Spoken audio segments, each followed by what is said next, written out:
واعتصموا بحبل الله جميعا ولا تفرقوا. بسم الله.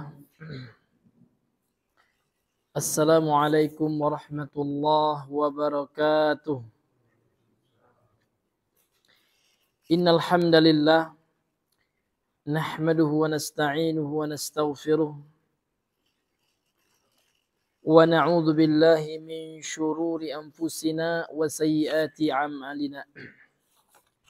من يهده الله فلا مضل له ومن يضلل فلا هادي له. أشهد أن لا إله إلا الله وحده لا شريك له وأشهد أن محمدا عبده ورسوله صلى الله وسلم عليه وعلى آله وأصحابه وسلم تسليما كثيرا. قال الله تعالى في القرآن الكريم: يا أيها الذين آمنوا اتقوا الله حق تقاته ولا تموتن إلا وأنتم مسلمون. أما بعد فإن أصدق الحديث كتاب الله وخير الهدى هدى محمد صلى الله عليه وسلم وشر الأمور محدثاتها فإن كل محدثة بدعة وكل بدعة ضلالة وكل ضلالة في النار. نسأل الله السلامة والعافية. Masyarul muslimin, ikhwani fiddin wa akhwati fillah, Bapak Ibu jemaah salat maghrib rahimani wa rahimakumullah. Kita kembali bersyukur kepada Allah Subhanahu wa taala dengan memperbanyak ucapan tahmid kepadanya. Alhamdulillahi rabbil alamin. Karena sejatinya berkumpulnya kita di salah satu rumah Allah ini adalah di antara nikmat Allah Subhanahu wa taala yang telah diberikan oleh Allah Subhanahu wa taala kepada kita. Kalaulah bukan karena nikmatnya, tentu kita tidak bisa untuk mendekatkan diri kepada Allah Subhanahu wa taala, melaksanakan perintah-perintahnya dan menjauhi larangan Allah. Di antara perintah Allah yang Allah syariatkan bagi kita adalah perintah untuk bermajlis ya di masjid dalam rangka untuk mempelajari Al-Qur'an dan dalam rangka untuk mempelajari agama kita. Karena datangnya kita ke masjid ini semata-mata karena hidayah taufik dari Allah Subhanahu wa taala. Maka marilah kita jaga hidayah tersebut dengan memperbaharui niat, mempertahankan keikhlasan niat. Mudah-mudahan apa yang kita lakukan ini karena Allah Subhanahu wa taala. Karena apapun yang kita lakukan karena Allah, maka dia akan membuahkan keistiqomahan. Namun kalau seandainya sesuatu itu bukan karena Allah, biasanya tidak bertahan lama. Akan mudah bosan, akan mudah hilang ya gairah ataupun semangat kita dalam melaksanakan sesuatu tersebut. Kemudian salawat dan salam kepada Rasulullah sallallahu alaihi wasallam. Allahumma salli ala Muhammad wa ala ali Muhammad. Masyarul muslimin, ikhwani fiddin rahimani wa rahimakumullah. Kita kembali melanjutkan kajian kita. Kita kembali membahas kitab Syarh Sunnah yang ditulis oleh Imam Al-Muzani, muridnya Imam Asy-Syafi'i, yang akan kita bacakan faidah dari syarah Al-Imam Asy-Syaikh Yahya An-Najmi rahimahullah yang berjudul Tawdihu Syarh Sunnah ya. Fathur Rabbil Ghani Tawdihu Syarh Sunnah Lil Muzani. Yang mana pada pertemuan yang sebelumnya kita telah menjelaskan keyakinan Islam tentang surga dan neraka. Kemarin ingin kami ralat ya, ada hadis yang kami baca keliru ya, bahwasanya yang benarnya yakdahuna fihi. Ya kami sebutkan kemarin yumdahun, maka kita ralat. Maka yang benarnya yang tertulis ya diambil dari kata kadaha yang artinya susah. Kadahan ya. Kadaha yakdahu kadahan ya. Dalam Al-Quran juga disebutkan kata-kata kadahan ini yang artinya susah. Jadi kita ulang hadisnya Qala sahabatu lin Nabi, ya para sahabat berkata kepada Nabi sallallahu alaihi wasallam, ya Rasulullah, wahai Rasulullah, ara'aita ma ya'malun nasul yauma? Bagaimana pendapatmu apa yang akan diamalkan oleh manusia hari ini? Wa yakdahuna fihi, dan mereka terkadang susah dalam mengamalkan amalan tersebut. Asyai'un qudiya alaihim, apakah amalan yang mereka lakukan itu adalah sesuatu yang qudiya, yang telah ditetapkan alaihim atas mereka, wa madha fihim min qadrin qad sabaqa, dan telah berlalu pada mereka dari takdir yang telah mendahului mereka gitu. Au fima yastaqbiluna bihi mimma atahum bihi nabiyuhum, atau ya sesuatu yang akan mereka lakukan atau sesuatu yang mereka amalkan itu, yang mereka susah di dalamnya, yang akan mereka laksanakan itu, mimma atahum bihi nabiyuhum, apa yang telah datang kepada mereka yang dibawa oleh nabi mereka, yakni agama ya. Wa sabatat al-hujjatu alaihim, dan telah tetap ya, telah ditegakkan hujjah atas mereka. Maksudnya apa, Pak? Maksudnya jadi para sahabat ini ya bertanya kepada Nabi sallallahu alaihi wasallam, apakah kesusahan yang dihadapi oleh seseorang itu adalah sesuatu yang telah ditetapkan ketentuan Allah Subhanahu wa taala, atau dia adalah sesuatu yang akan dihadapi oleh manusia gitu, sesuai dengan apa yang dibawa oleh nabi mereka dan telah ditetapkan hujjah atas mereka. Maka jawaban daripada Nabi, faqala, lantas Nabi menjawab, la, tidak. Ya, apa yang dihadapi oleh manusia dari kesusahan ya adalah bal, bahkan syai'un, sesuatu, qudiya alaihim, sesuatu yang telah ditetapkan atas mereka. Wa madha fihim, dan telah berlalu ketentuan yang akan mereka hadapi itu sudah ditetapkan oleh Allah gitu. Wa tasdiqu dzalika fi kitabillah, dan yang membenarkan hal itu adalah sebagaimana dalam Al-Quran ya, dalam kitab Allah, dalam firman Allah dalam surah Asy-Syams kemarin ya, ayat 7-8, Allah Subhanahu wa taala berfirman, wa nafsi wa ma sawwaha, demi jiwa apa yang akan ya, dan apa yang dilakukan oleh jiwa itu. Fa alhamaha, dan Allah Subhanahu wa taala mengilhamkan kepada jiwa itu, fujuraha, ya kefajiran, perbuatan buruk ya, wa taqwaha, dan perbuatan takwa. Jadi ya Allah Subhanahu wa taala di sini bersumpah dengan menyebut jiwa. Jiwa ini salah satu makhluk Allah ya. Maka mana syahid daripada ayat ini, mana sebagai dalil ya daripada ayat ini bahwasanya Allah Subhanahu wa taala telah ya mengilhamkan ya, telah menetapkan pada jiwa manusia itu ada kecenderungan untuk melakukan kefujuran ya dan ketakwaan gitu. Dan apa yang akan dilakukan oleh manusia, baik itu ketakwaan maupun kemaksiatan, maka itu telah tertulis gitu. Walaupun dia tertulis, kita nggak tahu, hanya Allah yang tahu kan gitu, karena ini perkara gaib. Karena nggak ada yang tahu terhadap perkara gaib itu kecuali Allah ya. Dan Nabi tahu kalau sebagai mukjizat wahyu yang Allah wahyukan kepada beliau sebagai wahyu, bukan pengetahuan kehebatan Nabi semata ya, tanpa wahyu dari Allah.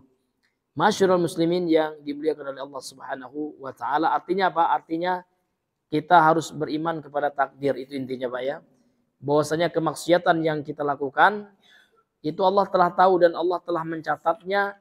Namun ingat ya, maksiat yang kita lakukan, kita ya melakukannya itu juga tidak hanya ya berdasarkan ketetapan Allah ya, namun juga karena kita sendiri yang telah memilih kemaksiatan tersebut. Ingat itu Pak ya, karena Ahlussunnah wal Jamaah meyakini bahwasanya manusia itu ya Allah telah berikan pilihan. Ini Pak, catat ya, manusia itu Allah telah berikan pilihan. Kebaikan yang kita lakukan itu ada andil kita. Maka itulah nanti yang akan Allah tanya, yang akan Allah hisab. Karena sesuatu yang kita tidak punya pilihan itu nggak dihisap oleh Allah, Pak. Contoh yang sering kami sampaikan itu supaya kita nggak salah paham terhadap masalah ketetapan Allah ini. Contoh Bapak ya terlahir dalam keadaan hitam legam misalkan. Itu nggak akan ditanya di akhirat, kamu kok jelek kali hitam kamu mungkin enggak, Pak ya. Ya kan? Ini bukan pilihan saya ya Allah, ini engkau yang menciptakan seperti itu, nggak akan dihisap oleh Allah itu. Itu contoh, Pak ya. Atau kita diciptakan menjadi orang Indonesia. Nggak akan ditanya oleh Allah kelak di akhirat, kenapa kamu nggak jadi orang Madinah aja gitu ya. Nggak ada pilihan kita. Ini murni ketetapan dari Allah. Tapi sesuatu yang kita punya pilihan, Pak, itu nanti yang akan Allah tanya kita. Contoh, kenapa kita meninggalkan sholat? Karena meninggalkan sholat itu pilihan kita. Kenapa kita nggak muslim gitu? Karena kafir dan Islam itu pilihan. Ini masyarakat muslimin yang dimuliakan oleh Allah Subhanahu wa taala. Ini ya pembahasan yang sebelumnya. Baik, kita masuk sekarang pada pembahasan yang berikutnya. Qala al-musannif rahimahullah al-Imam al-Muzani rahimahullah al-iman. Jadi pembahasan sekarang ada tentang konsep keimanan menurut Islam. Berdasarkan pemahaman yang benar Ahlus Sunnah wal Jamaah. Beliau berkata, wal imanu, iman itu qaulun wa amalun ma'atiqadihi bil janani. Keimanan itu adalah ucapan dan amalan. Jadi iman itu enggak cukup diamalkan, enggak cukup diucapkan. Namun diyakini gitu ya. Qaulun wa amalun, ucapan dan amalan. Ucapan ini ada dua, Pak. Ada namanya ucapan hati, itu yang dibenarkan di hati. Ada namanya ucapan lisan. Amalan juga ada dua dalam konsep Ahlus Sunnah wal Jamaah ya. Ada amalan hati, ada amalan apa? Anggota tubuh. Nah, gitu. Jadi secara ringkas beliau menyebutkan iman itu mencakup ucapan dan perbuatan. Ini untuk menyelisih orang-orang atau aliran-aliran sesat dalam Islam dalam memahami konsep keimanan. Contoh, nanti ada Murji'ah. Murji'ah meyakini iman itu hanya cukup diucapkan. Ya, kalau orang sudah mengucapkan la ilaha illallah udah, walaupun dia datang ke dukun, ya kan udah, mereka sudah dianggap beriman, padahal itu keliru. Karena iman tidak cukup hanya diucapkan, namun harus dibuktikan dengan amalan. Ini hadirin yang Allah muliakan. Jadi iman itu qaulun, ucapan, wa amalun, dan amalan ma'atiqadihi disertai dengan keyakinan bil janan, dengan janan. Janan ini kata lain atau sinonim dari kata qalb, dengan hati. Jadi janan maknanya qalb, hati. Jadi keimanan itu adalah ucapan amalan yang disertai dengan keyakinan di dalam hati. Wa qaulun bil lisan, dan ucapan dengan lisan. Wa amalun bil jawarihi wal arkan, dan diamalkan dengan anggota tubuh. Jawarih dengan arkan ini sama, anggota tubuh. Jadi iman itu tidak hanya cukup diucapkan dengan lisan, namun harus dibuktikan dengan amalan kita. Wa huma siyani wa nidhamani wa qarinani. Antara yang ucapan dan amalan itu dalam konsep keimanan itu adalah dua hal yang tidak bisa dipisahkan. Ya, dia adalah dua aturan yang saling bergandengan, saling berketerkaitan. Nggak bisa. Karena kalau seandainya hanya ucapan, Pak, sesat kita. Kalau hanya amalan, ya tanpa keyakinan juga tidak benar. Jadi iman itu adalah ucapan, perbuatan yang disertai dengan keyakinan. Kemudian kata beliau, la nufarriqu bainahuma, kita tidak membedakan antara kedua konsep keimanan itu, yaitu ucapan dan amalan tersebut. La imana, tidak sah keimanan bila amalin, tanpa amalan. Ya, jadi iman ya tanpa diamalkan konsep keimanan itu tidak sah juga. Contoh, kita beriman kepada Allah, ini contoh, Pak. Namun kita tetap mempersekutukan Allah, contohnya kan. Kita mengucapkan la ilaha illallah, sementara kita melakukan perkara yang bisa membatalkan la ilaha illallah. Apa itu? Ada 3 hal, Pak. 3 pokok perkara. Sebenarnya nawakidul Islam 10 itu semuanya pembatal la ilallah ya. Namun diringkas oleh ulama menjadi 3. Pembatal la ilaha illallah. Yang pertama adalah al-kufru al-akbar. Al-kufrul akbar. Kufur besar. Kemudian yang kedua asyirkul akbar. Syirik besar. Yang ketiga an-nifaqul akbar. Kemunafikan besar. Dan dari 3 itu Pak, maka ya ada yang menyimpulkan ada 10 pembatal keimanan. Kemudian ada juga yang lebih daripada itu ya. Namun secara ringkas ada 3 itu. Ini ma'asyiral muslimin yang Allah muliakan. Jadi tidak sah iman itu tanpa amalan gitu. Wala amala, dan amal juga tidak sah. Tidak akan diterima oleh Allah amal kita illa biimanin, kecuali disertai dengan keimanan. Maka amalnya orang kafir yang tidak beriman kepada Allah dan Rasulnya, kepada agama Islam, tidak diterima. Walaupun mereka bersodakoh, berinfak, mengeluarkan harta beratusan triliun misalkan, tidak akan dihitung sebagai amal saleh kalau tidak dilandasi dengan keimanan. Maka antara amalan dan iman ini Pak, 2 hal yang tidak bisa dipisahkan. Sehingga dalam Al-Quran seringkali Allah mengandengkannya, illal ladzina amanu wa amilus salihat, kecuali orang-orang yang beriman dan beramal saleh. Jadi selalu dikaitkan oleh Allah, digandengkan oleh Allah antara konsep keimanan dan amal saleh, karena amal saleh ini bagian dari iman. Kemudian kata beliau, wal mu'minuna, dan orang-orang yang beriman fil imani, dalam keimanan, yatafadhalun, bertingkat-tingkat ya. Ada yang sempurna keimanannya, ada yang biasa saja, ada yang down imannya, bahkan ada yang hilang gitu. Wa bisalihil a'mali hum mutazayidun, dan disebabkan amal soleh yang mereka lakukan, maka tingkatan grafik keimanan seseorang itu tinggi rendahnya bisalihil a'mal. Ini berdasarkan atau disebabkan oleh amal soleh yang mereka lakukan. Nah, makanya ada konsep dalam Ahlussunnah yang akan kita baca dalam syarahnya nanti.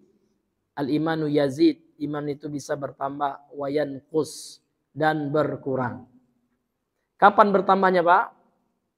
Nah ini, ya, karena antara iman dan amal soleh itu, ya dia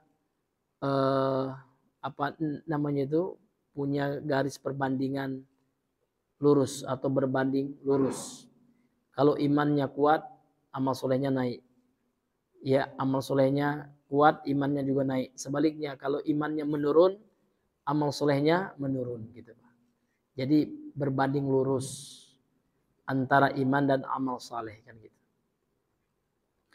Wala yakhrujuna bidzunubi minal iman, dan manusia ya tidak keluar dari keimanan disebabkan dosa.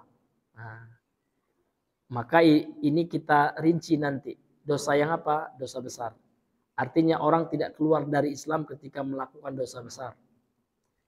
Yang bisa mengeluarkan orang dari Islam itu adalah orang yang melakukan dosa pembatal keislaman.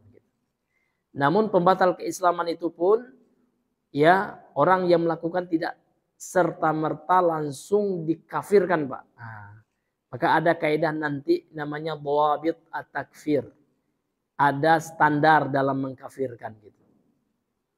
Jadi ada namanya syarat yang harus dilengkapi.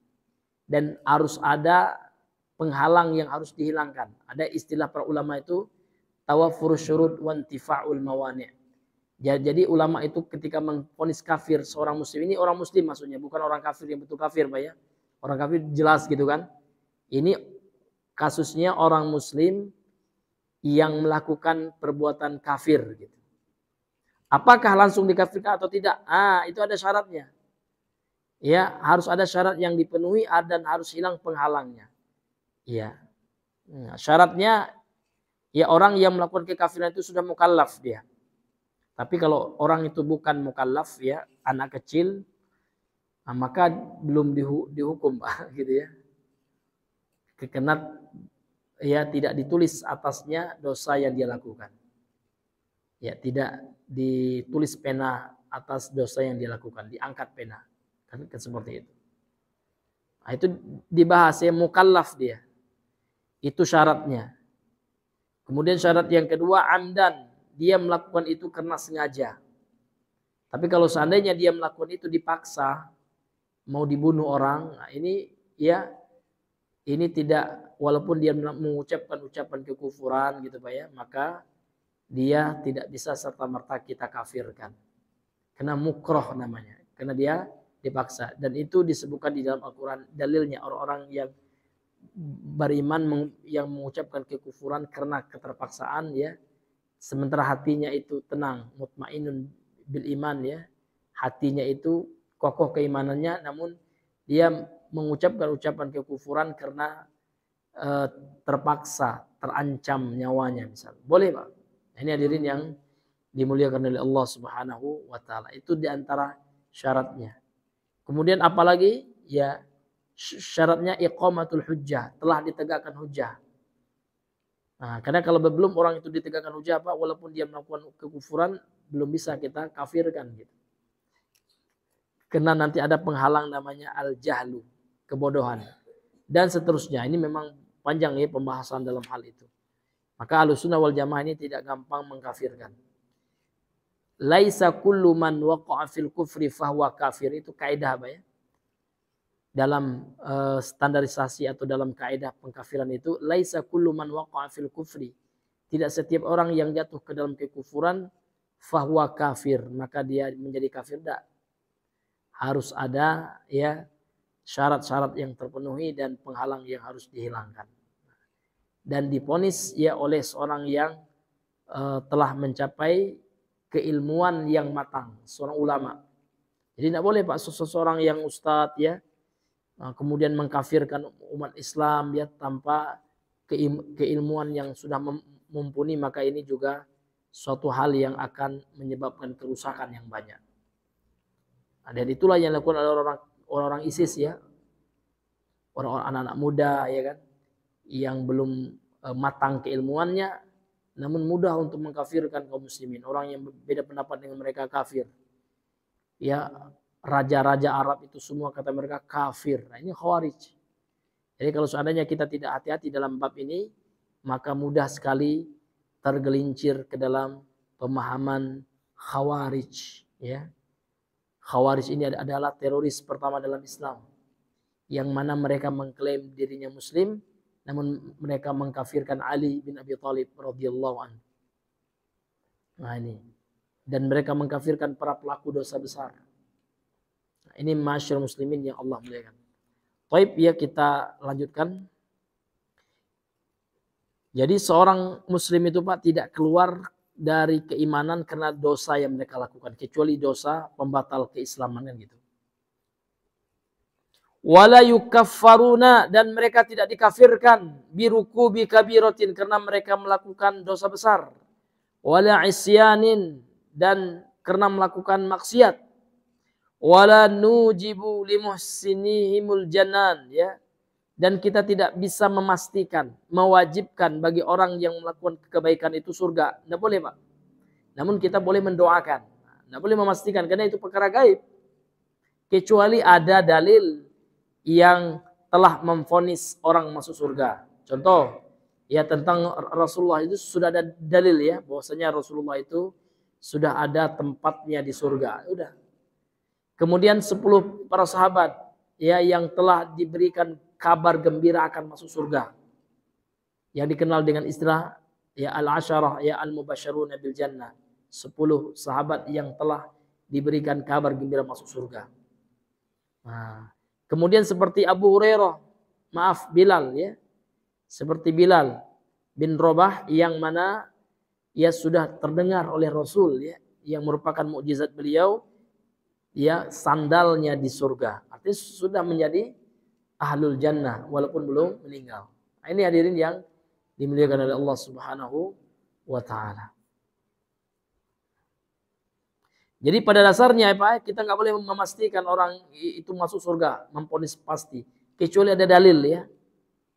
Demikian juga ba'da man aujabalahu nabi, setelah ya orang yang diwajibkan oleh Nabi, artinya yang telah divonis oleh Nabi masuk surga, itu boleh karena ada dalilnya.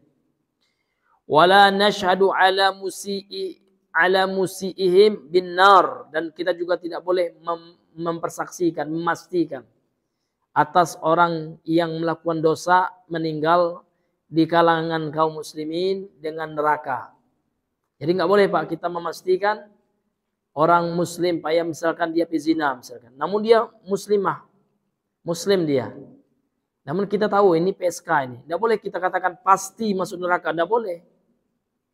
Boleh jadi ada amalan yang dia lakukan yang kita tidak tahu.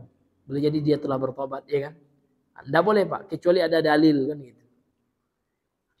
Yang ada dalilnya contoh ya, seperti istrinya Abu Lahab sebelum mati itu. Jadi ayat itu turun, asbabun nuzul ayat itu sebelum Abu Lahab meninggal itu. Tabbat yada abi lahabi wa tab. Ya kan? Maka dalam ayat itu saya selan nara gitu ya.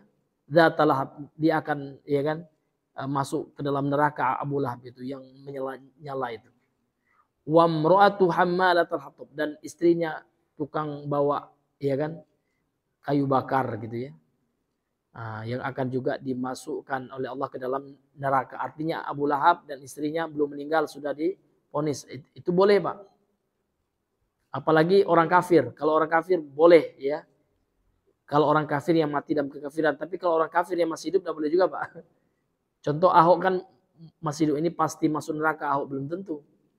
Ya kan, betapa banyak orang kafir yang di akhir hayatnya dia masuk Islam. Kecuali orang kafir mati dalam kekafiran itu tidak boleh ragu kita. Pasti masuk neraka gitu. Karena telah dipastikan oleh Al-Quran. Innal ladzina kafaru min ahlil kitabi wal musyrikina fi nari jahannam khalidina fiha. Ulaika hum syarrul bariyah. Kan jelas sekali. Sesungguhnya orang-orang kafir itu kalau mati gitu kan, dari kalangan ahlul kitab dan orang-orang musyrik, kalau mereka mati dalam kekafiran enggak masuk Islam, itu makna ayatnya, maka mereka akan masuk ke dalam neraka pasti Pak. Enggak boleh kita ragu ya.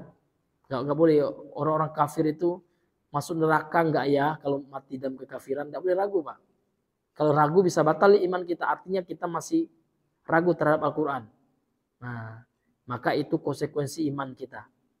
Karena Al-Quran adalah kebenaran mutlak. Jadi kebenaran Al-Quran itu absolut, mutlak. Yang tidak ada satu huruf pun kebatilan di dalamnya yang harus kita yakini. Ya, walaupun satu huruf Pak, harus kita yakini dia adalah kalamullah. Baik, sekarang kita masuk kepada penjelasan daripada Imam Syekh Yahya An-Najmi.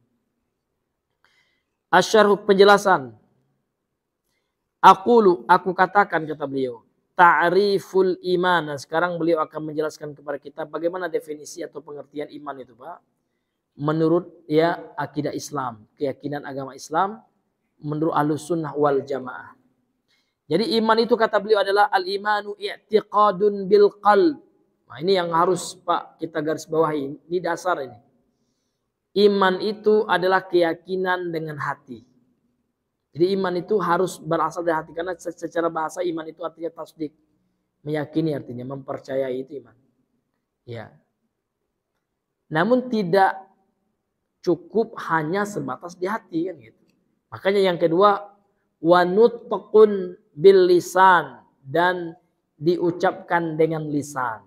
Ya.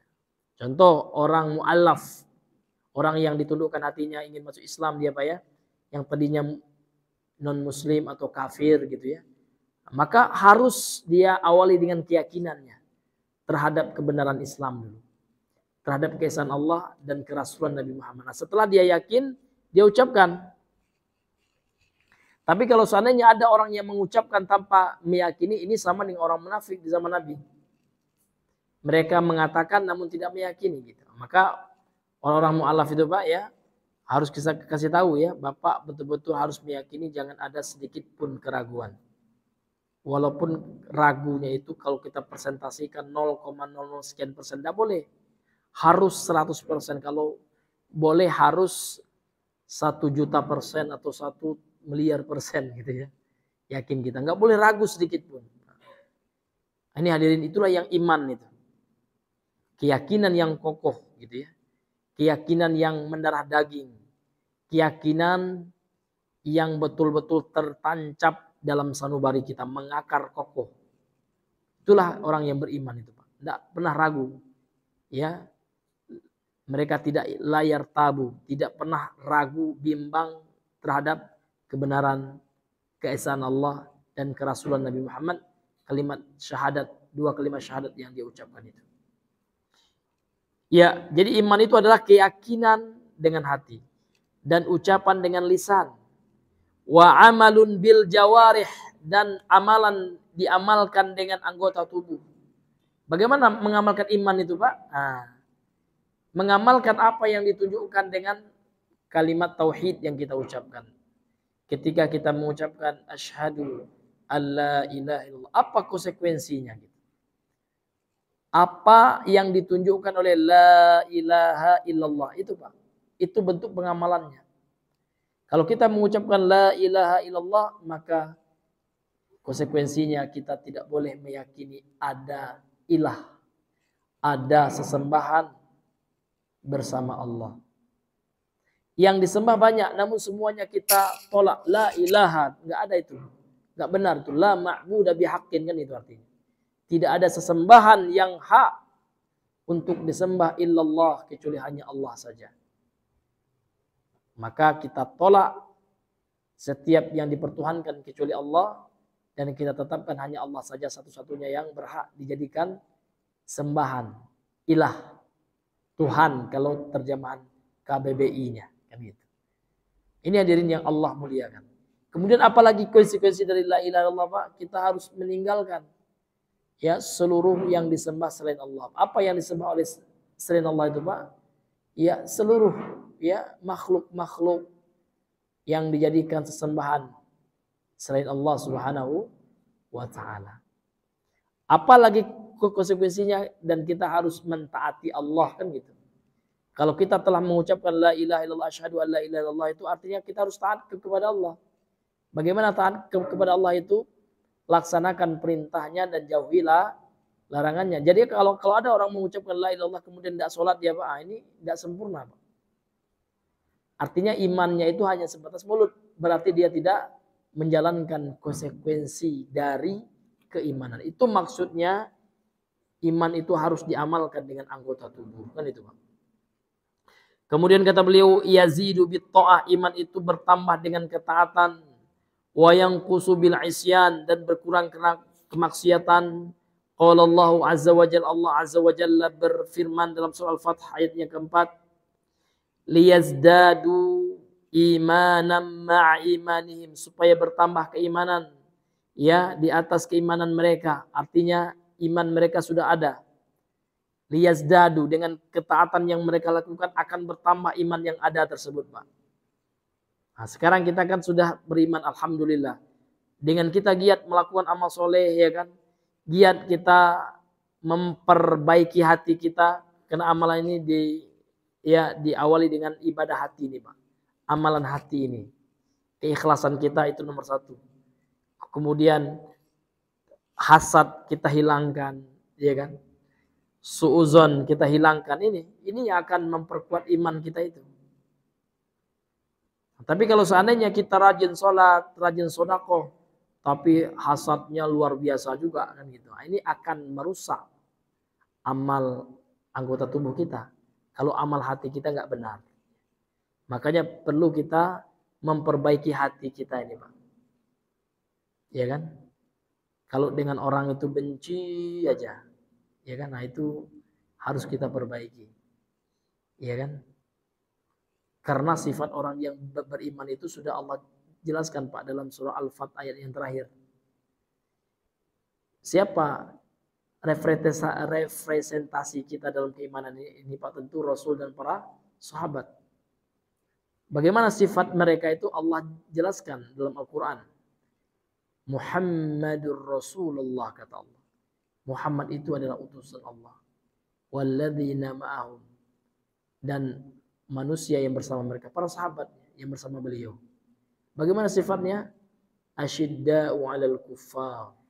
Mereka tegas, keras terhadap orang-orang kafir. Apalagi orang kafir harbi memerangi Islam. Nggak mau mereka ya ikut kebiasaan orang kafir, ya kan? Bahkan nyumbang makanan buat orang kafir, ya kan? Termasuk sekarang beli produk orang kafir, nggak mau orang yang beriman itu. Yang mana kita tahu produk itu nantinya untuk apa Pak? Untuk memperkuat perekonomian orang-orang kafir yang memerangi Islam. Maka kita boleh Pak ya memboikot, apalagi sudah dicanangkan oleh MUI kan gitu. Dan Syekh Albani pun ya sebelum beliau meninggal tuh telah memfatwakan, ada saya punya fatwa beliau itu Pak ya, menyerukan untuk memboikot waktu itu terjadi perang di Bosnia. Ya kan? Banyak orang Islam di Bosnia dibantai gitu ya. Maka beliau mencanangkan boikot produknya gitu. Karena mereka bisa ya membeli senjata itu Pak kalau punya uang gitu kan. Nah, kalau bagus, kuat perekonomiannya. Bagaimana cara melemahkan ekonominya? Boikot ekonomi mereka. Kalau mereka punya produk jangan dibeli gitu kan. Ya, ini hadirin yang Allah muliakan. Ma'asyiral muslimin yang Allah muliakan.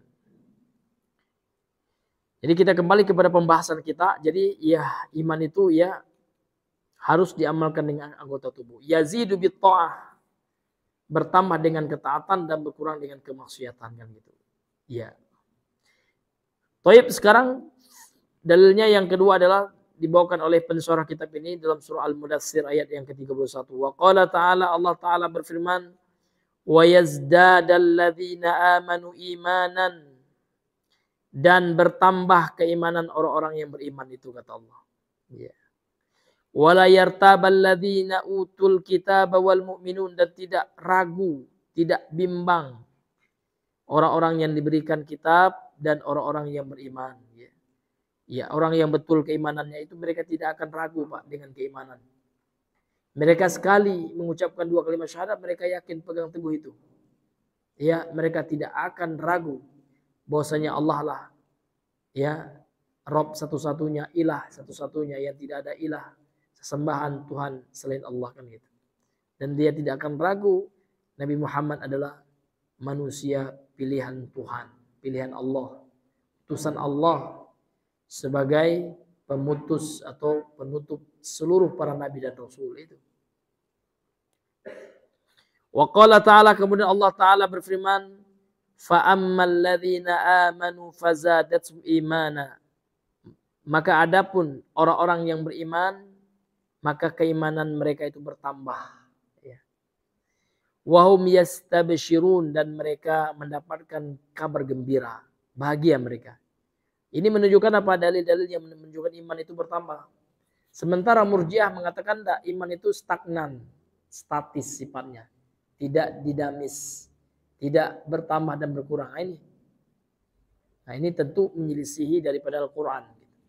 Kemudian kata beliau, wa ajma'a, dan telah ijma', telah sepakat ini Pak. Dan ijma' ini dalil Pak ya, dalil yang ketiga setelah sunnah, Al-Quran, sunnah dan ijma' kan itu. Dan ulama ahlus sunnah kata beliau, wa ajma'a ahlus sunnati wal jamaah, ahlus sunnah wal jamaah telah sepakat ala ma taqaddama dzikruhu, apa yang telah berlalu penjelasannya, yaitu bahwasanya iman itu bertambah dan berkurang. Iman itu ya diucapkan dengan lisan, diyakini dengan hati, diamalkan dengan anggota tubuh, itu sudah mahalul ijma', itu sudah kesepakatan ijma'nya ahlus sunnah wal jamaah. Yang menyelisihinya hanyalah sekte-sekte yang menyimpangkan gitu Pak. Annal imana, apa yang mereka sepakati itu bahwasanya iman itu i'tiqadun bil qalbi, keyakinan dengan hati. Wa nutqun bil lisani, ucapan dengan lisan. Wa amalun, dan amalan bil jawarihi, dengan anggota tubuh. Ini Pak. Wa annahu, bahwasanya iman itu yazidu yanqusu, bertambah dan berkurang.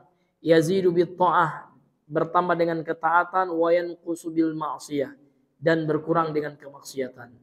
Wa kullama izdadal abdu fit ta'ah, setiap kali seorang hamba menambah ketaatan ya, izdada imanuhu, maka bertambah pula keimanannya, kamalan, dari sisi kesempurnaan, wa quwwatan, dan kekuatan amalnya, imannya. Jadi ini berbanding lurus Pak, antara iman dan amal soleh, antara iman dan ketaatan. Jadi setiap kali kita taat kepada Allah, contoh kita puasa nih Pak ya, kita lagi puasa Senin, Kamis, dengan tidak puasa beda. Orang yang berpuasa itu Pak imannya lagi naik itu. Atau orang yang tidak bermaksiat dengan yang bermaksiat, itu jauh beda. Orang yang sedang bermaksiat Pak, ya lagi misalkan lagi judol ya, dengan orang yang lagi zikir ya, beda. Ya kan? Nggak sama imannya.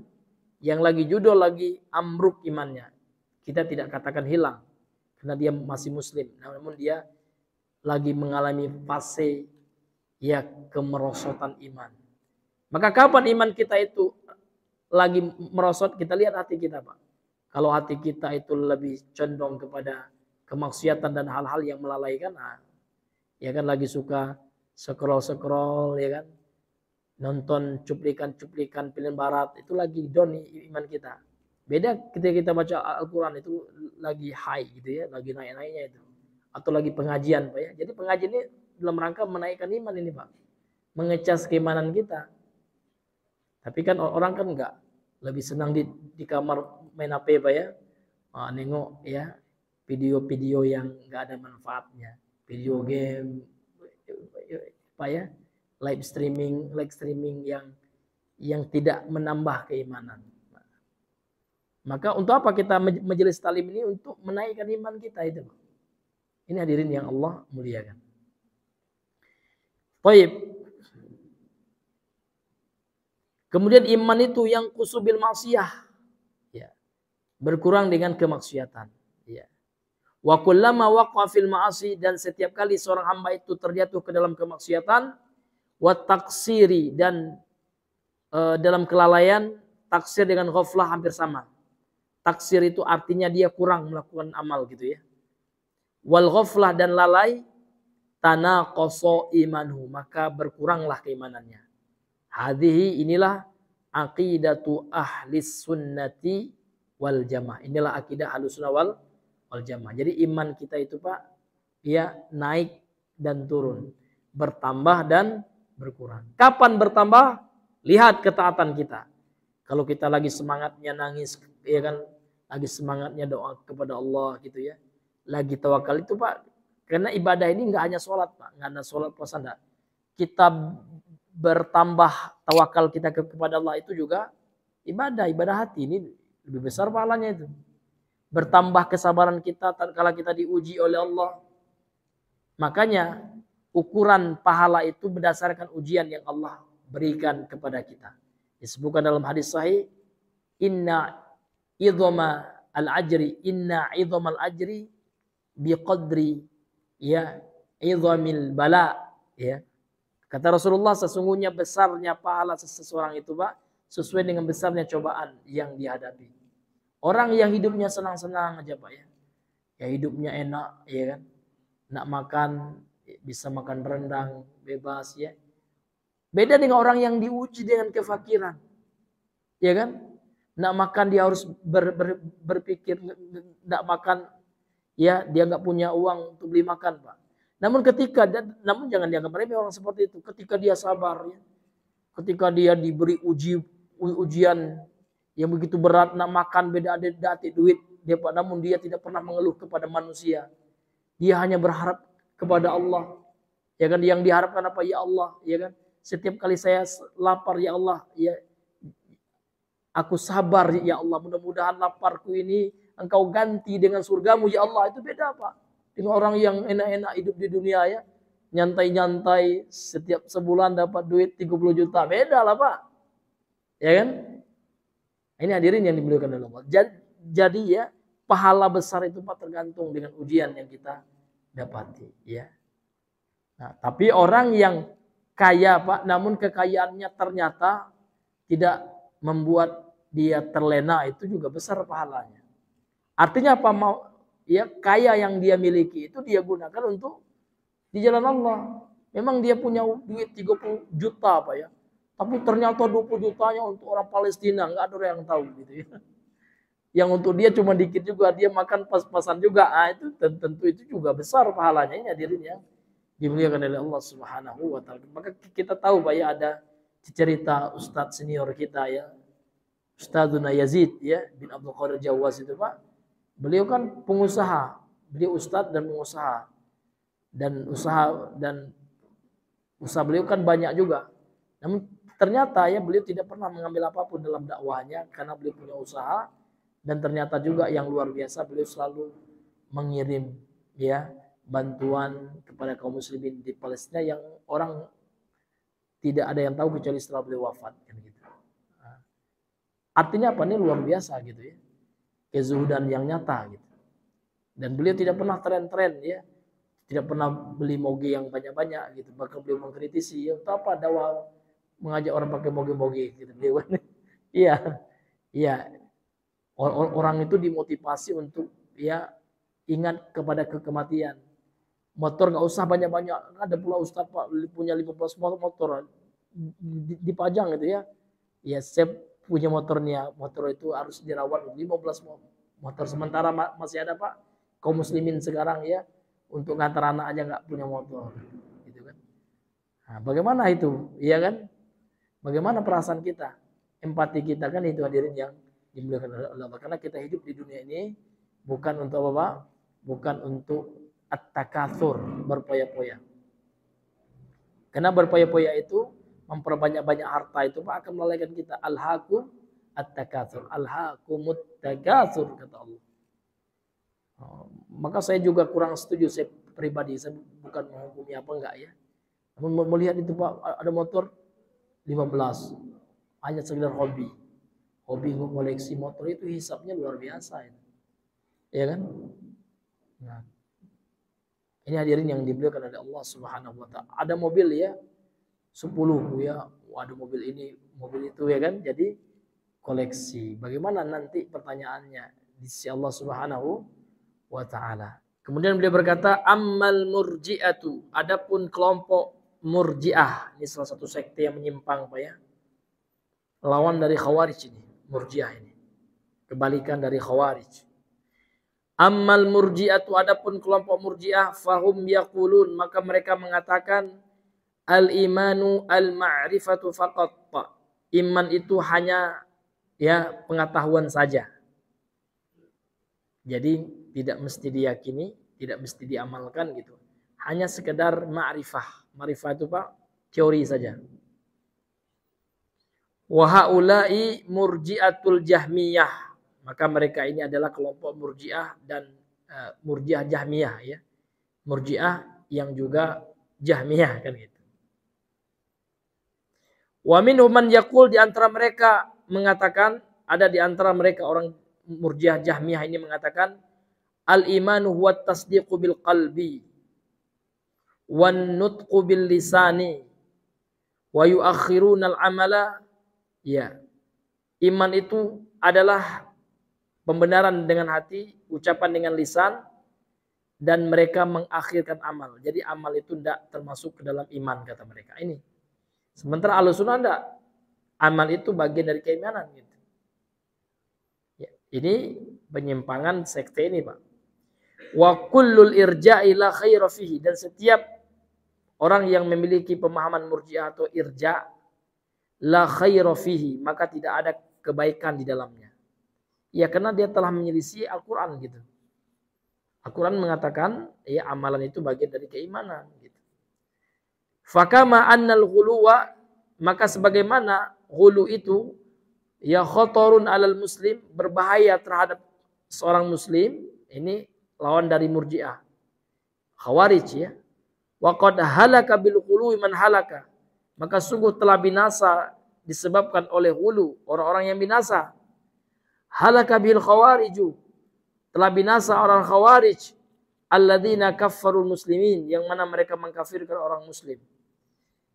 Bada'an bis sahaba, ya dimulai dengan para sahabat. Jadi mereka mengkafirkan banyak sahabat. Ali bin Abi Thalib kafir gitu kan. Ma'ada Abi Bakrin, kecuali Abu Bakar wa Umar. Jadi kalau Abu Bakar dan Umar enggak dikafirkan khawarij.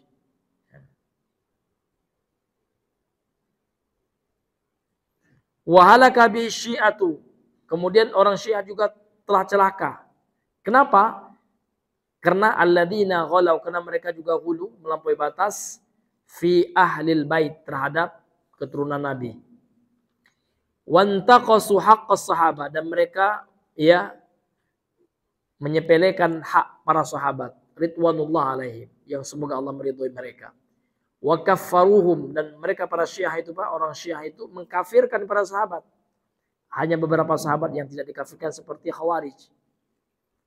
Hanya beberapa sahabat yang tidak mereka kafirkan. Jadi Syiah mengkafirkan mayoritas para sahabat, cuman Ali bin Abi Thalib, Fatimah, Khadijah itu enggak mereka kafirkan, dan anak cucu Nabi dari Fatimah dan Ali, Hasan Husain, bahkan mereka mempertuhankan Hasan Husain. Apa contohnya Pak? Karena mereka ketika dalam keadaan susah itu minta tolongnya tidak kepada Allah gitu. Mereka membuat puisi atau syair ya, syair Arab itu dengan ucapan madad madad madad ya Husain gitu. Iya, bisa Bapak lihat di YouTube di orang Syiah. Dan kelakuan orang Syiah ini Pak juga diamalkan oleh orang Habib. Ya, di antaranya ya namanya Habib Ali Jufri. Itu bukan kata saya Pak. Itu faktanya juga ya, fakta di lapangan. Artinya apa? Kita harus mewanti-wanti jangan sampai kita terpengaruh oleh seperti itu. Karena ini mengandung nuansa kesyirikan Pak. Karena yang kita mintai tolong itu enggak lagi Allah. Ketika kita mengatakan madad ya Husain. Apa arti madad ya Husain Pak? Kalau kita orang Indonesia kan asal sebut, orang nyebut madad itu madad juga gitu kan, enggak tahu artinya gitu ya. Tapi kalau orang Arab tahu, orang yang belajar bahasa Arab tahu. Jadi madad itu artinya adalah minta dilapangkan. Ya, ketika kita susah rezeki, ketika kita sedang sempit kehidupan kita mengucapkan madad ya Husain, artinya ya Husain, tolong lapangkan rezekiku ya Husain. Benar nggak itu Pak? Pekerjaan seperti itu? Tidak benar. Masa Husain seperti Allah yang bisa memberikan rezeki kan gitu? Yang bisa memberikan rezeki itu hanya siapa? Hanya Allah. Dan itu fakta Pak. Ini bukan omdo Pak ya, bukan ngarang-ngarang, bukan fitnah, enggak. Itu adalah kenyataan yang harus kita sampaikan kepada umat supaya umat Islam itu tahu dan tidak mengamalkan hal yang seperti itu dan menjauhi ya orang-orang yang membawa paham-paham kesyirikan seperti itu yang bisa membuat ya runtuh dan rusak keimanan kita Bapak Ibu yang dimuliakan oleh Allah Subhanahu wa taala. Coba Bapak buka ya, mereka orang-orang Syiah dan orang-orang Sufi ya, mereka melakukan hal-hal kesyirikan seperti itu dan itu nyata dan diajarkan oleh mereka ke murid-murid mereka. Nah, ini yang luar biasa. Makanya di sini dikatakan orang-orang Syiah itu binasa, Pak. Kenapa? Karena mereka melampaui batas. Ghulu, bahkan sampai minta pertolongan kepada Ahlul Bait, tidak kepada Allah. Dan mereka merendahkan hak para sahabat dengan cara mereka mengkafirkan Abu Bakar, Umar, Utsman, itu mereka kafirkan oleh Syiah ini. Fakama annal ghuluwa halakatun fakadzalika al-irja'u halakatun. Sebagaimana ghulu melampaui batas itu adalah sebab kebinasaan, demikian juga orang yang menyepelekan iman ya, seperti orang Murji'ah juga sebab kebinasaan. Maka yang selamat itu adalah Ahlus Sunnah. Wa Ahlus Sunnati, dan Ahlus Sunnah ya'taqiduna, mereka meyakini annal mu'minina yatafadhaluna fi amalihim. Orang-orang yang beriman itu Pak bertingkat-tingkat level keimanan mereka berdasarkan amal yang mereka lakukan. Walihada kana Abu Bakrin afdalun nas wa afdalan nasi ba'dal anbiya'i. Maka Abu Bakar adalah manusia yang terutama, yang terafdal, yang paling utama gitu ya setelah para nabi. Li'annahu kana a'dhamun nasi tasdiqan, karena Abu Bakar adalah manusia yang paling membenarkan Nabi Muhammad sallallahu alaihi wasallam. Paling percaya dengan apa yang disampaikan oleh Nabi Muhammad sallallahu alaihi wasallam. Sehingga disebutkan dalam hadis sahih Pak ya, disebutkan di dalam hadis yang sahih dikeluarkan oleh Imam Al-Baihaqi, kemudian ya para ulama hadis yang lainnya, waqad jaa fil hadisi anin nabi, datang dalam sebuah hadis dari Nabi sallallahu alaihi wasallam ya, wallahu a'lamu bi sihhati dzalik, dan Allah lebih tahu tentang kesahihan hadis ini gitu kan. Hadis ini insyaallah sahih ya. Karena di tahqiqnya dikatakan hadis ini la ba'sa bihi ya, tidak apa-apa ya. Ya, namun ada juga di antara ya para ahli hadis mengatakan hadis ini mu'dhal ya, wa isnaduhu mu'dhal, ada yang terputus sanadnya. Jadi kata Rasulullah dalam hadis ini, ma da'autu ahadan illa kana lahu kabwatun illa Abu Bakrin. Tidaklah aku pernah ya berdakwah kepada seorang pun di masa jahiliyah ya kecuali semuanya itu ada rasa ragu, Pak. Ada kebuahnya terasa ragu. Illa Abu Bakrin, kecuali Abu Bakar. Jadi kalau Abu Bakar itu ya tidak ada rasa ragu sedikit pun. Kalau yang mengucapkan itu adalah Nabi Muhammad, maka beliau yakin seyakin-yakinnya, tidak ada rasa ragu sedikit pun. Sehingganya beliau diberikan gelar ya As-Siddiq, yang membenarkan, yang menerima, yang jujur di dalam keimanannya kepada Nabi Muhammad sallallahu alaihi wasallam. Sehingga di dalam hadis sahih dikeluarkan oleh Imam Bukhari dan Muslim, hadis muttafaqun alaih, wa qala sallallahu alaihi wasallam, Rasulullah SAW bersabda, "Lau kuntu muttakhidan min ummati khalilan." Kalau seandainya boleh bagiku untuk mengambil dari umatku kekasih, lattakhadtu Abu Bakrin khalilan, maka sungguh aku akan ambil Abu Bakar sebagai kasihku. Namun tidak boleh, Pak, karena khalilnya Nabi itu hanya Allah saja. Ya, karena khalil itu beda dengan Habib, Pak ya. Khalil itu tingkatan kasihnya itu, kedekatannya itu lebih besar ya, dibandingkan dengan Habib. Jadi hanya ada 2 nabi saja yang diberikan gelar oleh Allah sebagai Khalilullah, yaitu Nabi Muhammad dan Nabi Ibrahim. Ada 2 saja, Pak, 2 nabi yang mendapatkan gelar Khalilullah atau Khalilur Rahman, kekasihnya Allah. Kemudian kata beliau, wa bit tafaduli fil amali wat tasdiqi kanat maqamatus sahabatu fil afdaliyah. Ya, jadi tingkatan kemuliaan, keutamaan para sahabat itu, Pak, itu terletak pada amal dan pembenaran mereka terhadap Nabi Muhammad sallallahu alaihi wasallam. Maqamat itu arti kedudukan ya. Jadi kedudukan para sahabat dalam afdaliyah, dalam hal keutamaan ini ya tergantung ya Pak ya dengan apa Pak? Dengan amal mereka dan pembenaran mereka. Dan Abu Bakar ya, ini tidak diragukan lagi.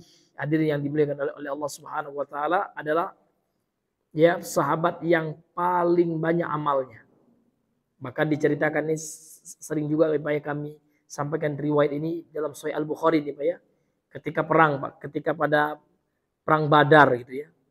Jadi Rasul butuh biaya.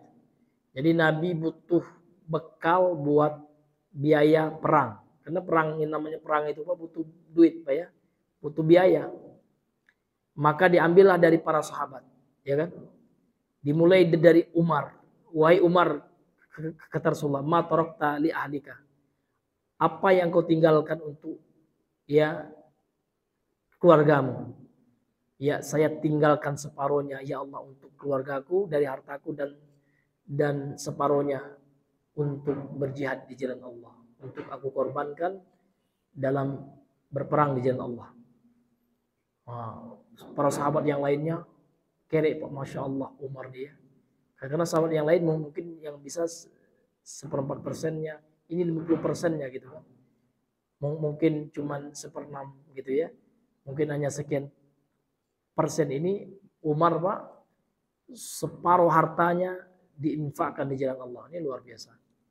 Terakhir baru ditanya, wahai Abu Bakar, ma tarakta li ahlika. Wahai Abu Bakar, kalau kamu bagaimana? Kamu juga banyak ya berinfak, apa yang kau tinggalkan untuk keluargamu? Taraktullaha wa rasulahu. Aku tinggalkan untuk keluargaku Allah dan Rasulnya, dan semua hartaku untuk engkau ya Rasulullah, gunakan semuanya di jalan Allah. Bapak tidak ada lagi dia, kerek beliau. Masya Allah, akhirnya sahabat yang lain tertuduh. Tidak ada yang bisa mengangkatkan kepala. Ya, tidak ada yang mampu menandingi amalnya Abu Bakar. Ini Masya Allahnya Abu Bakar. Kalau kita sekarang tidak mungkin ya Pak ya. Iya, tidak sanggup betul Pak ya. Ini luar biasanya Abu Bakar. Kalau kita sekarang dakwah enak Pak ya, pergi Talbiyah Akbar ya, tiket dibelikan ya kan. Iya. Kemudian Pak tinggal di hotel, apalagi kita Ustaz kondang Pak, Masya Allah ya kan. bawa istri dua, punya istri dua ya, dibelikan semua tiketnya Pak, VIP lagi ada pula. Ustaz Pak jengkel saya. Ya kalau dia nggak dibelikan tiket VIP nggak mau datang dia. Ini yang bilang penitia dakwah, masya Allah. Kalau di masa Nabi gimana kalau orang ini kan gitu ya. Karena Nabi Pak, beliaulah yang menghabiskan harta di jalan Allah. Iya, begitu dakwahnya para Nabi. Jadi Nabi nggak pernah dakwah itu untuk ngumpul donasi, enggak. Karena donasi itu Pak sahabat yang berinisiatif itu. Karena sahabat ingin bantu dakwahnya Nabi. Bahkan Nabi Pak punya istri awalnya kaya. Maka boleh Pak kalau Bapak meniatkan cari istri kaya namun niatkan untuk dakwah. Boleh karena Nabi telah melakukannya. Wanita terkaya di kota Mekah waktu itu. Saudagar. Wanita saudagar kaya Khadijah itu. Sampai-sampai Khadijah Pak mengeluarkan semua hartanya di jalan Allah Subhanahu wa taala. Sampai dalam sebuah riwayat ya dia mengatakan, "Ya Rasulullah, kalau seandainya tulangku meninggal aku dan tulangku aku itu bisa ya untuk membantu dakwahmu, gunakan tulangku." Sampai seperti itu Pak ya. Tapi jarang-jarang juga yang ketemu wanita seperti itu Pak ya, yang betul-betul mendukung dakwah suaminya. Ini Masya Allah kalau ada yang seperti itu Pak ya. Artinya rela berkorban semuanya untuk apa? Ya untuk kebaikan akhiratnya gitu. Ini hadirin yang Allah muliakan. Taib ya. Ya karena mengingat waktu Pak ya, karena sudah apa namanya itu sudah hampir masuk jam 8 nih Pak ya. Ya, mungkin kita cukupkan dulu di sini ya, sampai di sini pembahasan kita pada malam hari ini. Mudah-mudahan yang singkat ini Pak bisa menjadi motivasi bagi kita untuk memperkuat iman kita, memperbarui iman kita ya kan, memperbaiki amal kita ya, sehingga kita bisa terus meningkatkan keimanan kita dengan beramal dan menjauhi perkara-perkara yang bisa menyebabkan merosotnya keimanan kita. Itu maksiat Pak. Maksiat dan kelalaian. Ini lalai ini luar biasa sekarang Pak. Ada perkara mubah Pak. Namun kalau kita lakukan itu terus yang kita lakukan dan melalaikan yang sunnah itu juga tercela. Contoh Pak, maraton mubah ya. Bahkan kalau bagi kita yang tidak ada olahraga lain kecuali maraton bagus. Ya Pak ya, dianjurkan itu. Tapi maratonnya sampai maghrib lalai Pak sholat. Nah, ini tercela itu Pak. Tapi maraton terus ya main bola, olahraga apa aktif. Jadi pengajian tidak pernah datang, itu tercela juga. Ya kan? Iya, maka umat Islam itu harus melihat mana skala prioritas dalam kehidupannya. Karena nanti di alam kubur nggak ditanya kamu maraton udah berapa kilo ketika dunia, enggak Pak. Ya, kamu bisa kan main bola kaki hebatnya, tidak ditanya Pak. Namun yang ditanya adalah man rabbuka. Nah, siapa Tuhanmu? Itu dengan ilmu kita jawab dengan ilmu dan amal soleh. Tapi kalau nggak tahu kita ilmunya, nggak belajar, kita sibuk nak maraton, nggak ada waktu lagi untuk belajar, nah, itu kan parah gitu ya Pak ya. Nah, ini hadirin yang Allah muliakan. Makanya kami sering menyampaikan olahraga itu bagus ya. Namun jangan sampai kita menghabiskan masa kita nggak tahu kapan ajal kita Pak ya. Kaget pas main bola mati. Mana yang lebih kita pilih? Mati ketika pengajian atau main bola Pak? Ya ketika pengajian lagi ya. Iya, ini hadirin yang dimuliakan oleh Allah. Karena seseorang itu Pak akan dimatikan sesuai dengan hobinya. Ya, orang itu Pak akan dimatikan sesuai dengan hobinya. Makanya di kampung saya itu Pak ada orang mati Pak, namun diperlihatkan oleh Allah karena hobinya judi gitu ya. Bampunya ketika meninggal tuh top gitu ya, kayak orang main judi gitu. Ternyata bapak ini tidak tobat ya. Ketika sehatnya suka judi dia. Jadi pas sakaratul maut itu Pak kayak orang baik berjudi pula dia. Kemudian ada juga seseorang tuh suka nyabung ayam Pak. Ketika sakaratul maut itu Pak kayak ayam habis kalah itu ya. Kayak ayam yang sakaratul maut juga ya. Ngelepak makan kuku dia gitu ya. Ini kena ternyata hobinya orang ini ya nyambung ayam. Jangan sampai ya nak meninggal kita sakaratul maut ya kan tendang 12 pas kan tidak bagus ya kan. Tapi kalau kita rajin mempelajari tauhid ya kan, mudah-mudahan kita mati membawa la ilaha illallah. Ketika kita meninggal kita mengucapkan la ilaha illallah. Itu yang kita harapkan dalam kehidupan kita. Wallahu taala a'lam bisawab. Subhanakallahumma bihamdika asyhadu an la ilaha illa anta astaghfiruka wa atubu ilaik. Assalamualaikum warahmatullahi wabarakatuh.